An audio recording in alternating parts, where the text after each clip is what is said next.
Godzilla VS Kong. आज पूरे 5 साल हो चुके हैं जब गॉडजिला ने किंग गिदोरा को मार दिया था।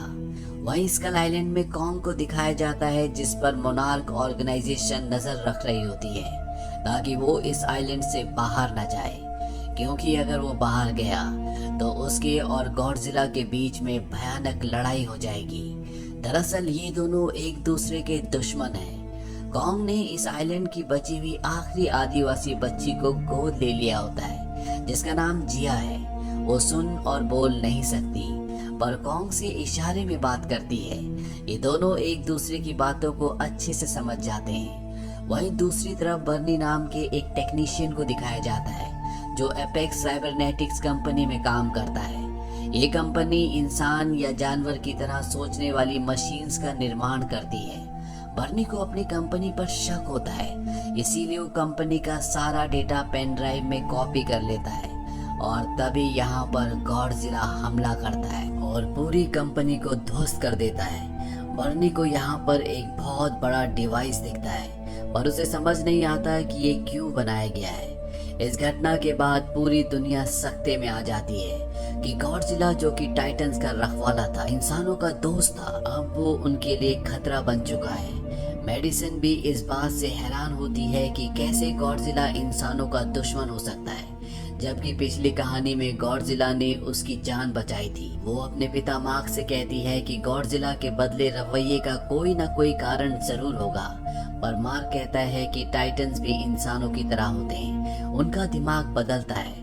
पर मेडिसिन को उनकी बात पर यकीन नहीं होता, इसीलिए वो अपने दोस्त के साथ बर्नी से मिलने जाती है, क्योंकि बर्नी अपने ब्रॉडकास्ट पर गॉडजिला और एपेक्स कंपनी के बारे में बोल रहा होता है। बर्नी से मिलने के बाद बर्नी ने बताता है कि एपेक्स कंपनी हांगकांग के बेस में कोई बहुत ही खुफिया चीज शिफ्ट करने वाली है, जिसका हमें पता लगाना होगा।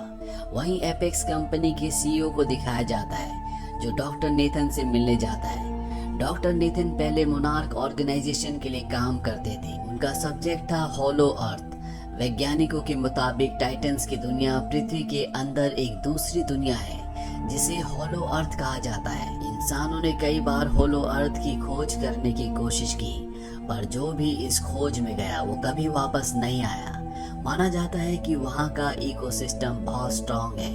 अगर इंसान वहाँ पहुँच जाए तो वो उस दुनिया की एनर्जी से मानव जाति का बहुत फायदा कर सकते हैं। एपेक्स कंपनी का सीईओ डॉक्टर नेथन को उनके लिए होलो अर्थ की खोज करने के लिए कहता है, पर डॉक्टर नेथन बताते हैं कि मेरा भाई भी होलो अर्थ की तलाश में गया था, पर जब उनकी टीम वहां पहुंची तो वहां की ग्रेविटी पलट गई और पलक झपकते ही सब मारे गए। एपेक्स कंपनी का सीईओ बताता है कि हमने एक क्राफ्ट बनाया है जो उस पर्यावरण में जा सकता है। अगर हम वहां पहुंच गए तो हम गॉडजिला को हरा सकते हैं। डॉक्टर नेथन उनकी बात मान जाते हैं और अपनी दोस्त आइलिन से मिलते हैं, जो स्कल आइलैंड में कॉन्ग पर नजर रखती है और कॉन्ग की एडॉप्टेड बेटी जिया, जिसे उसने भी एडॉप्ट किया होता है, उसका भी ध्यान रखती है। डॉक्टर नेथन आइलिन से कहते हैं कि हमें होलो अर्थ को ढूंढना होगा, तभी हम उस जगह की एनर्जी से गॉडजिला को हरा सकते हैं और कॉन्ग हमें उस जगह तक ले जा सकता है, क्योंकि टाइटंस के अंदर नेचुरल टेंडेंसी होती है उस जगह तक जाने की जहाँ वो पैदा हुए, और ऐसा करने से कॉन्ग को भी उसका असली घर मिल जाएगा। डॉक्टर आइलिन उसकी बात मान जाती है और ये कॉन्ग को बेहोश करके एक बहुत बड़े नेवी शिप में एटलांटिका ले जाते हैं। पर जब ये बीच समंदर में पहुंचते हैं तो गॉडजिला कॉन्ग पर हमला कर देता है। पानी में होने की वजह से कॉन्ग को लड़ने में मुश्किल हो रही होती है, इसीलिए नेवी कॉन्ग का साथ देने के लिए गॉडजिला पर हमला करती है। कॉन्ग वापस शिप पर आ जाता है। इसके बाद शिप के इंजन्स बंद कर दिए जाते हैं। गॉडजिला को लगता है कि सब मारे गए, इसीलिए वो उस जगह से चला जाता है।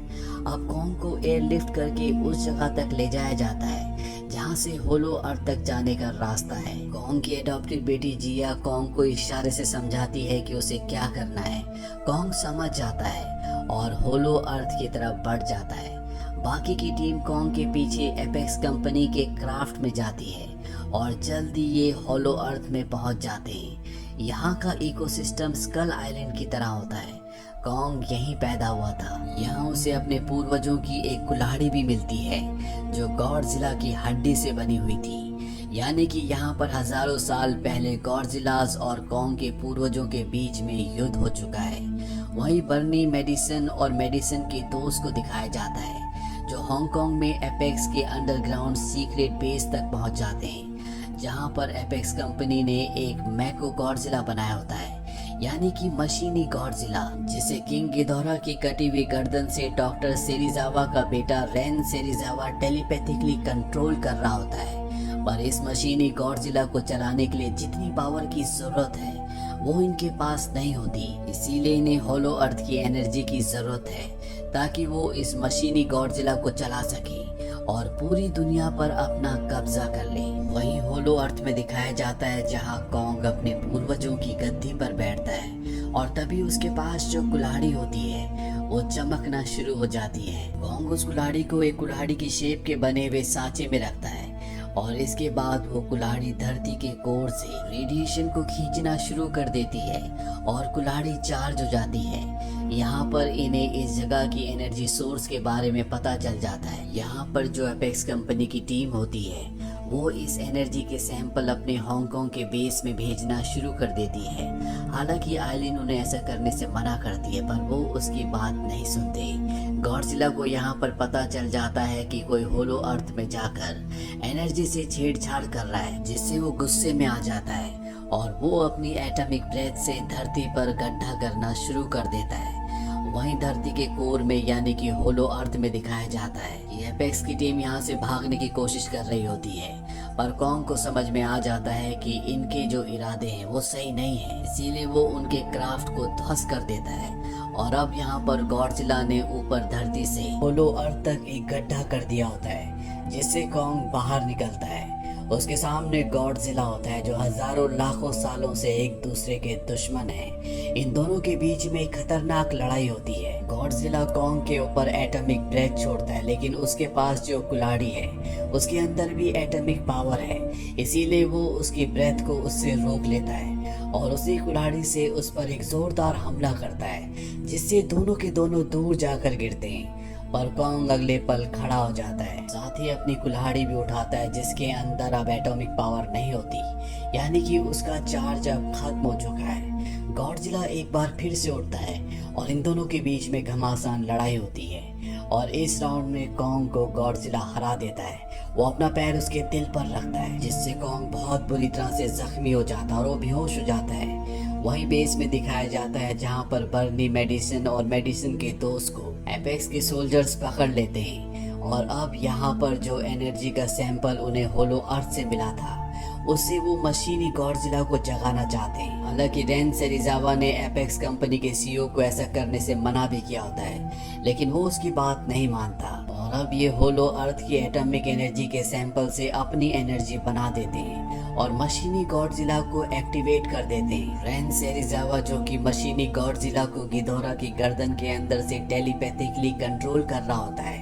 वो उसे कंट्रोल नहीं कर पाता क्योंकि यहाँ पर एनर्जी बहुत ज्यादा होती है। उस एटॉमिक एनर्जी में वो खुद भी जलकर राख हो जाता है। मशीनी गॉडजिला अब पूरी तरह से आउट ऑफ कंट्रोल हो चुका है। वो एपेक्स कंपनी के सीईओ जिसने इस मशीनी गॉडजिला को बनाया है वो उसे भी मार देता है और अब वो बाहर आ जाता है जहाँ पर असली गॉडजिला भी होता है, जिसे इस मशीनी गॉडजिला का आभास पहले से था, इसीलिए उसने पहले एपेक्स कंपनी के ऊपर हमला किया था और दुनिया ने ये समझ लिया था कि गॉडजिला अब इंसानों के खिलाफ हो चुका है।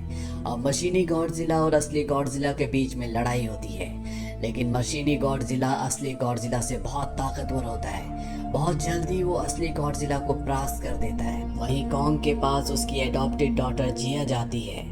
उसे एहसास हो जाता है कि कॉन्ग के दिल की धड़कन धीरे धीरे कम हो रही है। वो ये बात नेथन और आयरिन को बताती है और अब ये समझ जाते हैं कि कॉन्ग के दिल में एक इलेक्ट्रिक शॉक देना पड़ेगा। इसीलिए एपेक्स कंपनी के उस क्राफ्ट को जिसे होलो अर्थ के अंदर गए थे उसे कॉन्ग के हार्ट के पास ले जाकर ब्लास्ट करते हैं, जिससे कॉन्ग जाग जाता है। और अब जिया कॉन्ग को इशारे से समझाती है कि गॉडजिला हमारा दुश्मन नहीं है, बल्कि हमारा दुश्मन मशीनी गॉडजिला है। कॉन्ग जिया की बात समझ जाता है और मशीनी गॉडजिला जो असली गॉडजिला को मारने वाला होता है कॉन्ग पीछे से उसे पकड़ लेता है। गॉडजिला भी समझ जाता है कि कॉन्ग उसकी मदद कर रहा है और इसके बाद ये दोनों मिलकर मशीनी गॉडजिला से लड़ना शुरू कर देते हैं, लेकिन उसके पास इन दोनों से ज्यादा पावर होती है। कॉन्ग अपनी कुल्हाड़ी से मशीनी गॉडजिला पर कई प्रहार करता है, लेकिन अब उसकी कुल्हाड़ी की एटॉमिक पावर खत्म हो चुकी है, इसीलिए उसके प्रहारों का मशीनी गॉडजिला पर ज्यादा असर नहीं हो रहा होता। वहीं एपेक्स के बेस में दिखाया जाता है जहां पर बर्नी मेडिसिन का दोस्त उस मशीन में पानी डाल देते हैं जिस मशीन से इस मशीनी गॉडजिला को बनाया गया है। वहां पर शॉर्ट सर्किट होता है जिससे मशीनी गॉडजिला का कुछ पलों के लिए ध्यान भटक जाता है और तभी असली गॉडजिला अपनी एटॉमिक ब्रेथ से कॉन्ग की कुल्हाड़ी को चार्ज कर देता है और कॉन्ग उस कुल्हाड़ी से मशीनी गॉडजिला के टुकड़े टुकड़े कर देता है। वो उसकी गर्दन उखाड़ देता है। इसके बाद कॉन्ग और असली गॉडजिला एक दूसरे के सामने होते हैं, पर अब ये एक दूसरे के अस्तित्व को स्वीकृति दे चुके हैं, यानी कि ये दोनों सच्चाई अपना चुके हैं कि कॉन्ग और गॉडजिला दोनों ही इस दुनिया का एक हिस्सा है। गॉडजिला अपनी समंदर की दुनिया में वापस लौट जाता है। वहीं मोनार्क ऑर्गेनाइजेशन को दिखाया जाता है जो होलो अर्थ पर नजर रखने के लिए एक ऑब्जर्वेशन पोस्ट बनाते हैं, क्योंकि कॉन्ग होलो अर्थ में लौट चुका है। वो वहां का राजा है। उम्मीद करते हैं कि ये कहानी आपको पसंद आई होगी।